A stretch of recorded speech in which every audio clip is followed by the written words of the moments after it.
పశ్చిమాసియాలో యుద్ధ వాతావరణంతో నీలి మేఘాలు కమ్ముకున్నాయి. అమెరికా అలాగే ఇజ్రాయెల్ ఈ రెండు దేశాలకు సంబంధించినటువంటి వైమానిక దళాలు ఇరాన్లో ఉన్నటువంటి చమురు కేంద్రాల మీద మెరుపు దాడి చేసినటువంటి క్రమంలో ఇప్పుడు ఇరాన్లో ఆమ్ల వర్షం కురుస్తోంది. ఆ ఆమ్ల వర్షం దెబ్బకి ఇరాన్ మొత్తం మాడి మసైపోతోంది అనేటువంటి వార్తలు వస్తూ ఉన్నాయి. అసలు ఏం జరిగింది?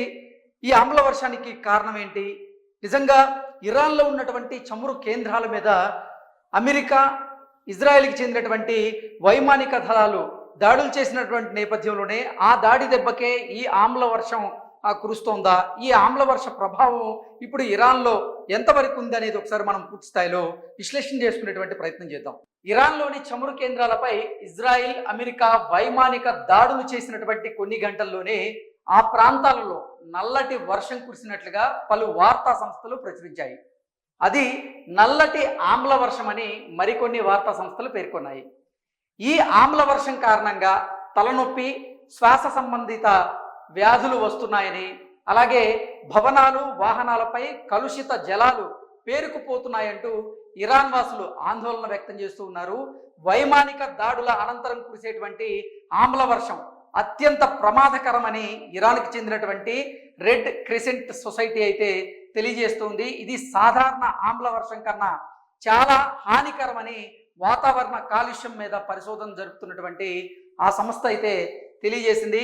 ఈ వర్షంతో వివిధ రకాల ఆమ్లాలతో పాటుగా మానవ ఆరోగ్యానికి అలాగే పర్యావరణానికి హానికరమైనటువంటి ఇతర కాలుష్యాలు కూడా ఉంటాయి అంటూ ఆ సంస్థ తెలియజేసింది. సాధారణంగా వర్షంతో పాటుగా వాతావరణం నుంచి వాయు కాలుష్యాలు తొలగిపోతూ ఉంటాయి. కానీ గాలిలో ఘనమైన పరిణామంలో కాలుష్యాలు ఉన్నప్పుడు వర్షపు నీటి చుక్కలు వాటిని గ్రహించి భూమి మీద వర్షం రూపంలో కురుస్తూ ఉంటాయి. ఈ వర్షాలతో శ్వాసకోశ వ్యాధులు, చర్మ వ్యాధులు, అలాగే హృదయ సంబంధిత వ్యాధులు, ఈ వర్షం వల్ల వృద్ధులు కూడా అధికంగా ఇబ్బంది పడేటువంటి పరిస్థితి, చిన్నపిల్లలు, దివ్యాంగులు అనేక సమస్యలు ఎదుర్కొంటారు అంటూ ఆ సంస్థకు సంబంధించినటువంటి పరిశోధకులు అయితే తెలియజేస్తూ ఉన్నారు. సో ఇరాన్లో ఉన్నటువంటి చమురు కేంద్రాలు, చమురు స్థావరాలు ఏవైతే ఉన్నాయో ఆ స్థావరాలను లక్ష్యంగా చేసుకొని ఇటు అమెరికా, ఇజ్రాయెల్ ఈ రెండు దేశాలకు సంబంధించినటువంటి వైమానిక దళాలు ఇరాన్లో ఉన్నటువంటి చమురు కేంద్రాల మీద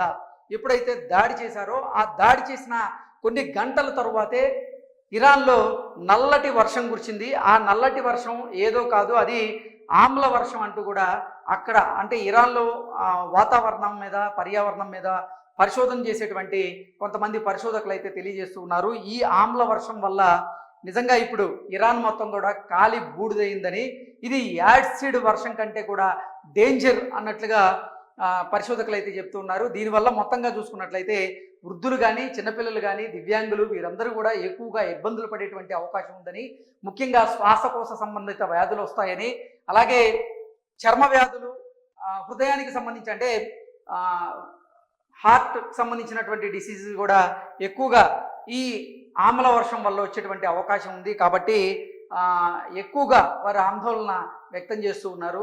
ఇప్పుడు పశ్చిమాసియాలో జరుగుతున్నటువంటి ఈ యుద్ధం ఎప్పుడు ఆగుతుంది అనేది అయితే ఒక క్లారిటీ లేదు. నిజంగా ఈ యుద్ధం వల్ల ప్రపంచ దేశాల మీద కాస్త ప్రభావం అయితే పడుతుంది. దానికి కారణం ఏంటంటే గ్యాస్ అలాగే చమురు, ఈ రెండింటికి సంబంధించినటువంటి ధరలు పెరిగేటువంటి అవకాశం ఉందని ఇప్పుడు డొనాల్డ్ ట్రంప్ మీద ఒత్తిడి వస్తున్నటువంటి నేపథ్యంలో యుద్ధం ఆపేలాగా కూడా ఆయన చర్యలు తీసుకోబోతున్నారు అనేటువంటి సంకేతాలు అయితే వస్తూ ఉన్నాయి. మరి వాటి గురించి ఒక స్పష్టత రావాలి అంటే మనం 1-2 రోజులు వేచి చూస్తేనే మాత్రమే దాని మీద ఒక స్పష్టత వచ్చేటువంటి అవకాశం అయితే ఉంది. Thank you so much.